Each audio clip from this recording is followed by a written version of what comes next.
Alrighty then. Today we're going to do session 7 of literary nonfiction, and essentially the goal today is to look at connections and how different parts fit with different parts and how things connect. Normally when you read nonfiction, you're reading something like a blog post or a newspaper article or a quick little blurb on something. You're not reading a book or a PDF document that's got 172 pages. You're used to like 1 or 2 pages as you're scrolling through a newspaper article. So the reason why we're talking today is because you are reading a longer piece of text, but things from the beginning are going to connect with things from the middle, and things from the middle are going to connect from the end, and things like that. So our focus today is to look at how things are connected, okay? We're making those connections in our brain, and that way we're able to, oh, this is why she thought this. This is why he thinks that, okay? So every time I struggle with this. There we go.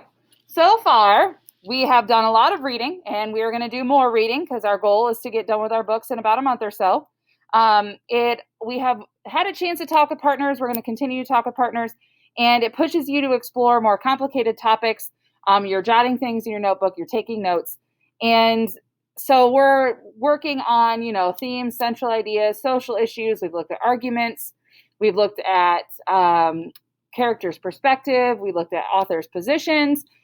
So we've done a lot so far, and it's a lot of work, but our goal is to keep working hard. We're going to stay focused, we're going to keep reading, and we're going to connect more ideas to old ideas, okay?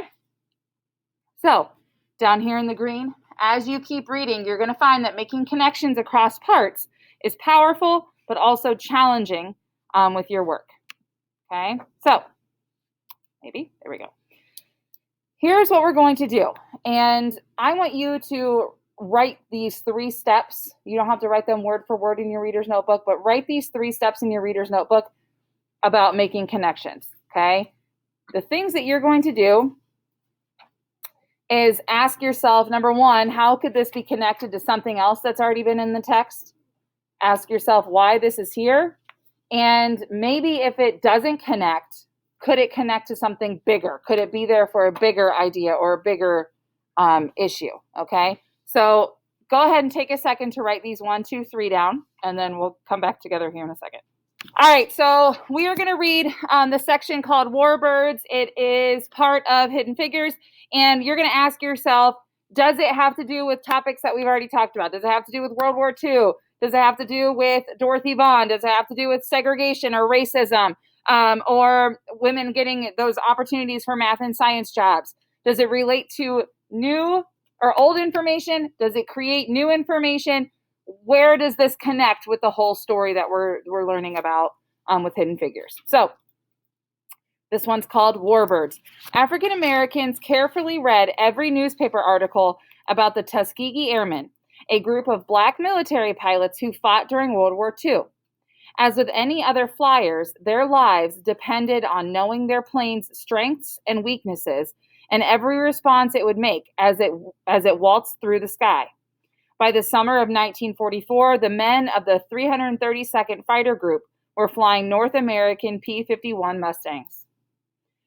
It's best described as a pilot's airplane, said an American military officer in a front-page article in the Washington Post. It's very fast and handles beautifully at high speeds. With a big 4-blade propeller and a Rolls-Royce Merlin engine, the Mustang spread across the sky like a 400 miles per hour racehorse. The Tuskegee Airmen and lots of other pilots considered it to be the best plane in the world. It will get you up in the air, let you do your job, and bring you back to Earth safely, promised the Mustang to its pilots, like a trusted horse to its rider. And helping the plane to make good on that promise was now part of Dorothy Vaughan's full-time job. All right, take a second. What issues or subtopics does this section talk about? Okay, is it new issues? Is it old issues?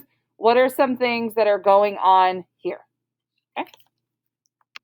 So some of us said, like I just said, some of us said it didn't feel like it was any connections.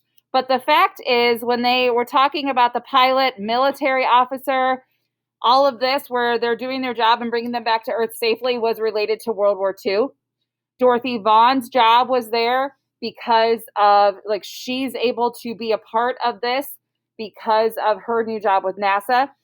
You have the Tuskegee Airmen, a group of Black military pilots who fought during World War II. That's important to deal with the segregation that was going on at the time. Okay, so all of this stuff, though it seems like it's out of place and random, it does connect. And that is the point when we're reading big old books that seem ginormous. When we are reading novels and texts, long texts and memoirs about certain things, there seem to be parts that are completely disconnected. And you're like, why in the world is that in there? You have to think and ask yourself, okay, does it connect to something else? Or is it new? And if it's new, why is it in here? What will it connect to later? Or how does it connect? Okay, so thank you. So we are going to try a little bit more. And this one is called The Secret Weapon.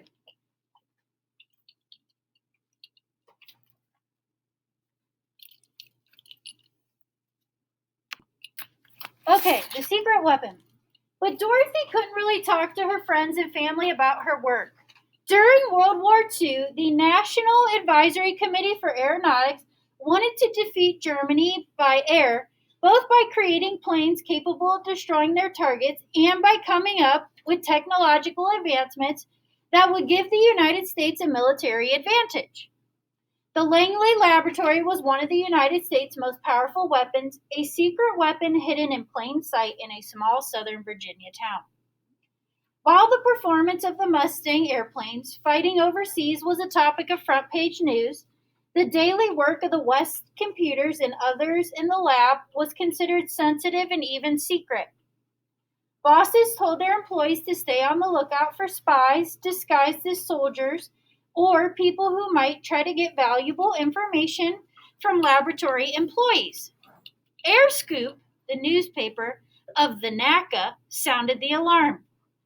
You might tell it to someone who repeats it to someone, so someone you know may die. The Langley employees took the warning to heart. Even if they had wanted to talk about their work, they would have found it difficult to find someone outside the lab who would understand what they were talking about. Off campus, people around town often found the Langley employees a bit peculiar. They had strange accents from other parts of the country. Many of them wore rumpled shirts with no ties, and some wore sandals or sported beards. Locals called them brain busters or NACA nuts, the less polite term, weirdos. All right, so I want you to turn and talk, okay? What issues did you notice? What subtopics did you notice? How are they fitting with what we have learned earlier? Okay, go ahead and turn and talk. Okay, so one issue we noticed is that when she did join the NASA program, she thought she was going to be accepted by people, but she ended up not being accepted. So acceptance would be an issue there. So also, top secret information, secretiveness, would be a subtopic, okay, because they cannot let their stuff get out for fear that it would lead to bombings, whatever, for World War II. Now, how do they fit in? How do these fit with what we have learned? All right, good. So these fit with what we've learned earlier because, again, we had to keep our stuff secret because they were afraid of the Germans getting it during World War II. Okay, good. Okay, so basically what you want to ask yourself, okay, is how are these parts helping further my understanding? Why were they put into the book? Why are they there? Okay? Why did the author put it in this certain spot? What is it helping me understand? Okay? So, think about the Tuskegee Airmen and Langley employees. How do these topics connect with what we have learned earlier about what's going on? Okay, go ahead and answer in your Pear Deck. All right, so basically one of the ones that I thought was really well written was that the Tuskegee Airmen, the Langley employees, Describing them was put in to make the tone more serious, to show how important everything was. Okay? And then you guys all connected both of those also back to World War II. Okay, so good connections there. Okay, so this is our last section that we're going to read for today with Hidden Figures. And you and your partner are going to talk when we are done. And you guys are going to talk, why is this here? What connections can we make? Is it new? What can it add to what we already know? Making those things in your brain work and connect. Okay, so here we go. This one is called What Makes Things Fly. The pace of discovery and invention was so fast at Langley that an entry-level position there was considered by many people to be like studying at the world's best engineering school. In addition to receiving on-the-job training, employees had the chance to take classes in math and physics and other subjects that would help them further understand how to design better planes. So they have this awesome job, and they're going to continue their education to get even better at their job. And that's what Dorothy did. With the goal of turning women math teachers into crack junior engineers, the laboratory sponsored a crash course in engineering physics for the newly arrived computers. 2 days a week after work, Dorothy Vaughan and the other new mathematicians filed into a makeshift classroom at the lab for an intensive class in the fundamental theory of aerodynamics, which is the study of objects moving through the air. They also attended a weekly 2-hour lab session for hands-on training in one of the wind tunnels, and they had an average of 4 hours of homework on top of their 6-day work week. I'm going to stop here and make a connection myself before I continue to read. When we first started this unit, we watched a very short clip when she went to the library. And if you remember, when she went to the library, she grabbed a book on, I think it was Voltran, which is a language for understanding engineering and aerodynamics and physics and stuff. It's definitely a language that was over Mrs. Kane's head. Okay, so I'm making that connection that regardless of in their job, somehow they are continuing to get better and stronger at the skills and understanding what they are doing. And I'm connecting this part here of what makes things fly to when she was in the library in the movie. Okay, what makes things fly? Dorothy asked herself all day long at her new job. She had never flown on a plane and had never before given much thought to the question. The first course she took at Langley taught her the basics of aerodynamics. She learned that when a wing moves through the air gets cut into 2 parts. There is slower moving airflow on the bottom of the wing and faster moving airflow on the top. This creates 2 different pressures, and this is the difference, and it's the difference in pressure that creates lift, the almost magical force that causes the wing and the plane attached to it to rise into the sky. Okay, so other than the connection that I just made, there's other things going on. Why is she learning all this stuff? Why is it important? What we want you to do is talk to somebody around you. Doesn't necessarily have to be your book partner, but talk to somebody around you and think deeply. What new things can we learn from this? And what other connections can you make? Go ahead and do that.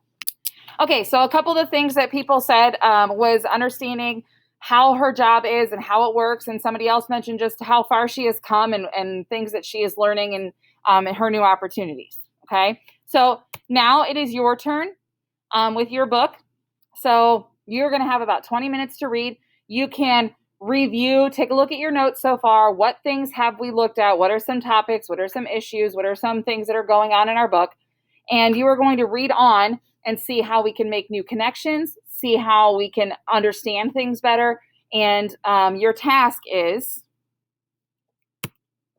you can either write or draw to explain how new things are connecting to what you've already done. So you can do this in your notebook.